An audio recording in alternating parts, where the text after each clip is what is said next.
Vastelovens Danzig. Ja, dit is het nog lang niet, Vastelovens Danzig.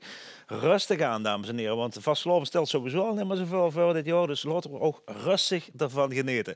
Gezocht de geleende uitkomend voor Hulsberg. Die mochten het spits afbieten in de eerste halffinale van de LVK. Dan gaan we naar nummer 2, hè. Nou, dan komen we wel weer bij kanonnen uit. Je zit hem al een klein beetje zitten. Quinn Warmerdam van de duo Christel en Quinn natuurlijk. Ja, wie dik op stoet de LVK gewonnen. Sowieso 3 keer achter elkaar met WDR. Dus als we het over kanonnen hebben, de geleende, Danny Geer erachteraan. Het is een goed begin van het LVK volgens mij, hè?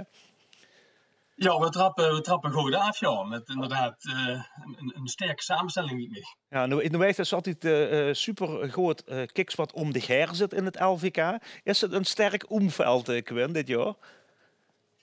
Ja, het liep ook wel een beetje een tendens te zien dat in die eerste uitzending ook duidelijk al wat mensen zitten die al wat hebben betekend binnen het LVK.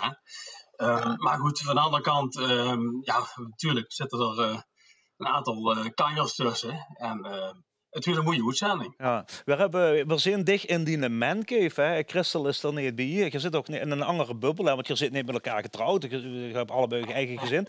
Maar is dit ook de plaats, wie de Engelsen zeggen, where the magic happens, waar je die liedjes maakt?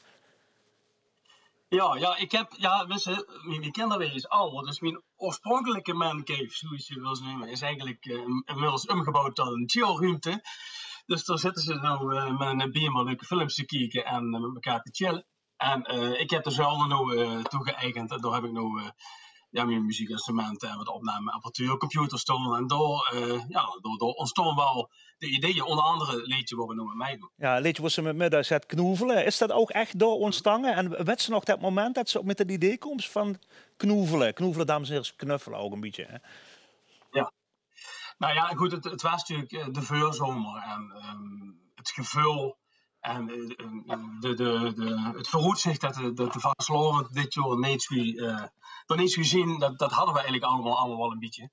En dat heeft ons wel geïnspireerd. Dus je moet wel met een liedje komen wat ook kan in een tijd. En wat we ook natuurlijk kunnen brengen, wat we veulen. En dus we zien met het nummer dus veel doen bij het gevoel gebleven. En uiteindelijk is het daadwerkelijk een scenario ook zo gelopen. Ja, dat we inderdaad zo goed als geen Vastelovend hebben. En die inspiratie zit wel in het nummer. En dan niet zo in het mineur, zou ik maar zeggen. Maar vooral eigenlijk terugkijken met heimweeggevoel. Het koesteren van de herinneringen en de beleving van Vastelovend. En door mij eigenlijk ook weer vooruitkijken. Want de Vastelovend, dat komt echt wel weer. Ja. Dus eigenlijk met die herinneringen vooruitkijken door... de Vastelovend die we ooit kon vieren, zullen we hem nog niet gedaan hebben. Ja, ik mis het heel erg. Echt het lijfelijke contact, het knuffelen, het showerclubjes kennen oordelen, het knoevelen ook. Ik mis ook Christel een klein beetje. Zullen we hem samen opdragen aan Christel? Is dat een goed idee? Dat doen we. Dan draag ik hem bij deze op aan Christel, natuurlijk de muziekpartner van Quinn.